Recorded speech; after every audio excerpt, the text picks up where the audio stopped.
Well, we're in focus on this tree now. I've got to be very careful. You can focus in with a button on this camera, but if you're not careful, it's the button what you take the pictures with as well. And if you take a picture, it knocks the video out, which is a pain. But there you go. It shouldn't do that, should it? It should keep the video, should keep going. But anyway, these cameras. This is a Nikon. It's an SLR, a video SLR camera, which is widely used these days by journalists and things. It's a bit awkward if you want to get a long video because it's only 20 minutes, but you know, you can always start another one when like I've been doing here at various points. And if you know, like when I'm doing the music, I put them into playlists, and I tend to try and edit as much as I can on the spot so I don't have to mess around later, you know. Especially lately, my YouTube channel, which I use their studio for editing, and that's gone down at the moment. The changing things, they're always doing stuff like this. You know, I'll have to get some kind of software to edit my videos off of YouTube, because you know they're theirs, aren't they, basically, once they're on there on the cloud. But not to worry, not a problem. I don't really care. Oop. I can hear voices.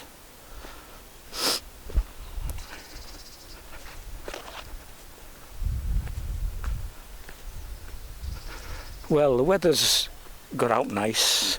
Anyway, it was very sunny first thing this morning, I noticed, and it clouded over again. Now it's cleared a bit and the sun's come through.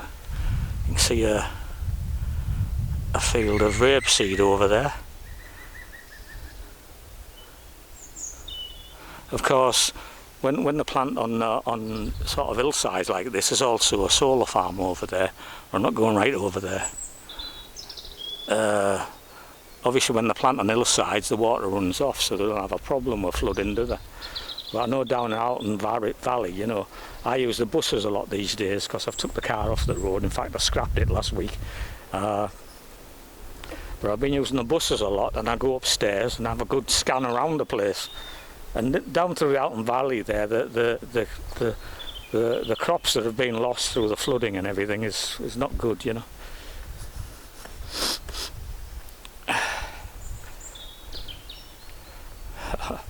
There's another person walking through the woods.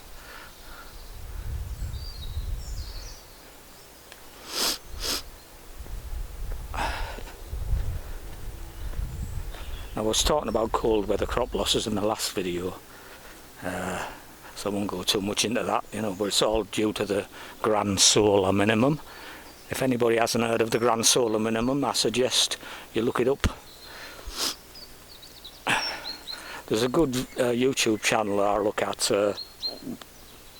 which is put on by a guy called David Dubine. It's called Adapt 2030. So if you go on YouTube and pump in that, you'll find out a lot of details. There's also Ice Age Farmer, which is a guy called Christian, it's another good channel, for very informative. He mainly focuses on America, but he's looking around the world as well. Yes, there's several good channels around where people have got, you know, putting out good information.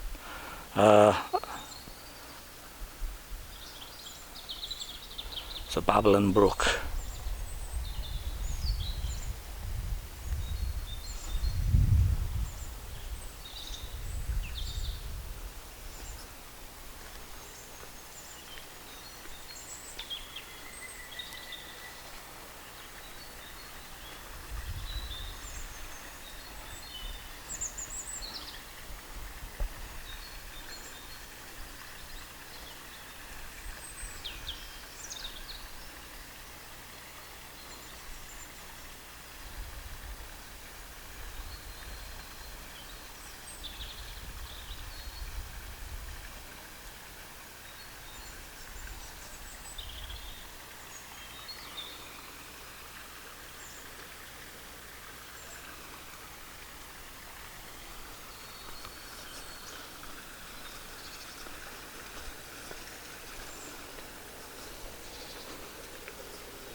Yeah, I was shooting a video earlier. I was up on the top there, up Hyde, before I come into the woods here.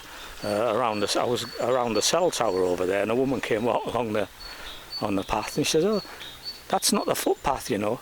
And I was only off it a bit, just walked across the field, because I'd been doing radiation checks in the field, and I was talking about the cell tower. And I said, "Well, what's the problem? You know, I'm only a bit off. This is my field." "Oh, right." You know, obviously big farm field. And so I said, "Okay, then I'll get on the footpath." I got back on the footpath and started walking across the footpath up another field, just a bit. That's not the footpath, you know. So anyway, that ruined my video. So I started again and did another one. I'm a very patient man. I'm also a very compassionate man. You know, I might sound a bit angry, and some people reckon I say some outlandish things or post some outlandish videos. I mean, when I post stuff, it's not stuff I've put together. It's stuff I think's interesting, and other people might like to look at it. Basically, I'm not trying to push anything down anybody's throat. I don't do that. I know that's against cosmic law anyway. To try and change somebody's mind, their own minds will change when they're ready to. You know, simple as that. I'm talking about a walk on the spiritual path here, which has gone by the wayside, hasn't it? Really, the spirituality of the human race. I mean, when I served my apprenticeship I finished my apprenticeship in 1974 in British Steel. Now, when I was 18, it all came to me. I thought, this is not good. You know, I was looking at the technology I was surrounded with. I had the old and the new when I joined British Steel, because it was at that time, it was in the early 70s. And the way the technology was raced on compared to what they had. I mean, some of the switchgear for the big, you know, the big metal, you know, planing machines, etc. It was like something out of a Frankenstein story, you know. The switchgear was up on the wall, all open, big switches you could shove in and out, big bare contacts, big copper contacts on the switch, etc. You could fall on it, you'd had it, you know. But anyway, that's what it used to be like. But the technology is raced on so fast, I started thinking, I don't want to be here. And luckily I had a good friend who got me out of bedsit land in Stockton in 1970. I'd just finished my apprenticeship, managed to get through it. I say it was in 1974, should I say. 1970 when I started. It was 1972 when I had like a realisation, you know, an epiphany, if you want. And I thought, this is not right, I want to get out of this. And I did, thanks to my friend Robbo. Sadly, he passed away about 8 years ago now. But he got me out of bedsit land. He could see I wasn't depressed, that I was depressed. And he brought me down to this lovely place. I never regretted it. Never since, you know. I might have went off the rails a bit here and there, but I kept my sanity. And now I'm here. And I think I'm much better off for doing what I did. Got out of that rat race. Anyway, I mean, the place I used to work is in Middlesbrough, British Steel in Middlesbrough, Teesside Bridge and Engineering.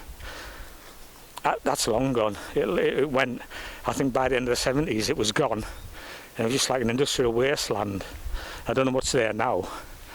But they had Goliath cranes in there and all sorts. You could see right across Middlesbrough, up on top of them, because we used to maintain all this stuff. I was only just learning. But anyways, just a thought.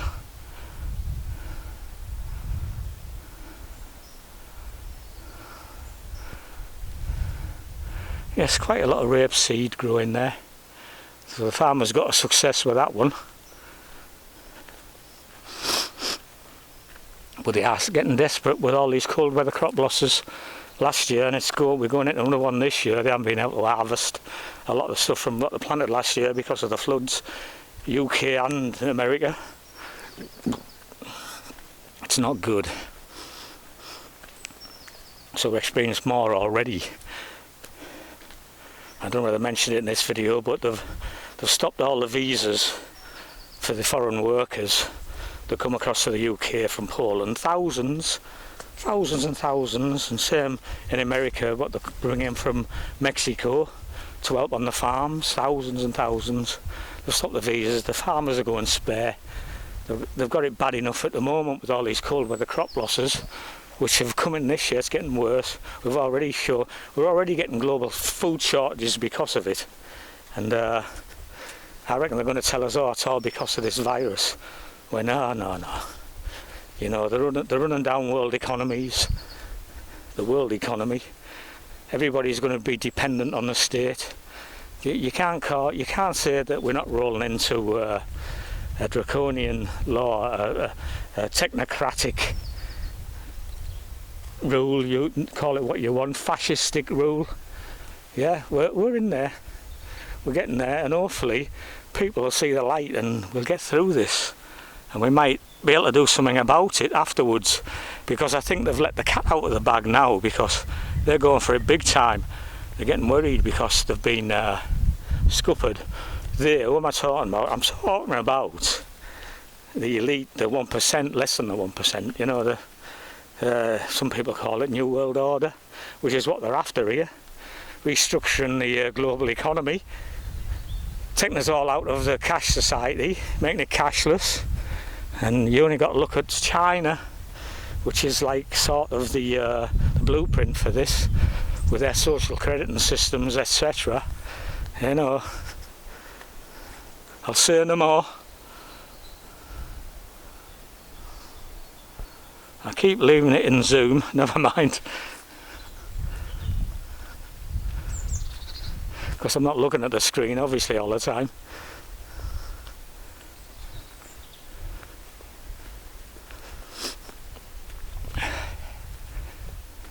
In fact, what I'm seeing, because I'm looking, it won't be the same as what you're seeing, but that's going into the esoteric a bit, isn't it, really? Nobody can see the same, because when you think of it as a triangle, you're at one point, your friend's at another point, and you're looking at another point. You're not seeing it from the same angle, are you? So we just see, a lot of us, what we want to see, and we make up a description of a person from what they've been doing or what we know of them, you know, and it could be completely wrong, couldn't it, really? The description of that person that somebody might have. But hopefully we can all see eye to eye at some point.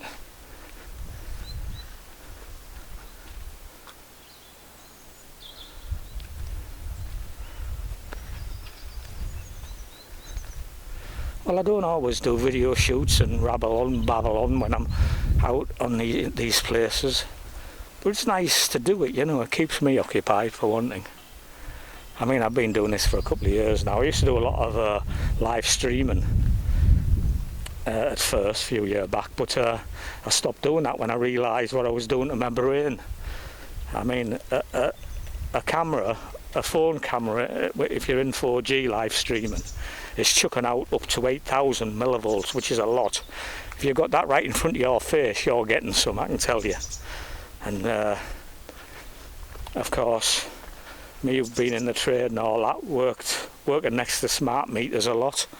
I mean, when I had my stroke in 2018, July 2018, that day I'd been working in a cupboard with my head next to a smart meter, and a week before I was putting a new consumer unit in for somebody else in Sandown with my head next to a smart meter. Then all this live streaming, then sitting uploading videos onto YouTube, etc., onto my hard drive, right next to my Wi-Fi router, which was chucking out 6,000 millivolts within a metre of it. I was sitting, and the cordless telephone hub, which is chucking out about 8,000 millivolts. I was within a metre from that. So I was getting some for a long time, long periods, and it's cumulative. And I believe that's what's caused my strokes. So there you go, because I had a blockage on Boxing Day. My consultant is ringing me up. On Thursday, I had an appointment, but all appointments have been cancelled, so it's all by phone at the moment, which I know a lot of these, I mean, my heart goes out to all these doctors and nurses supermarket workers, anybody in the front line, they're up against it, I know. And they've been, you know, a lot of them prefer the human contact, obviously with patients. But this has really put the mockers on it. People are scared to do anything, you know, even breathe, some of them, I think. I mean, people, I've been out walking and people seem to freeze a bit when they see you coming. And some of them turn around and walk the opposite way. You know, it's a sad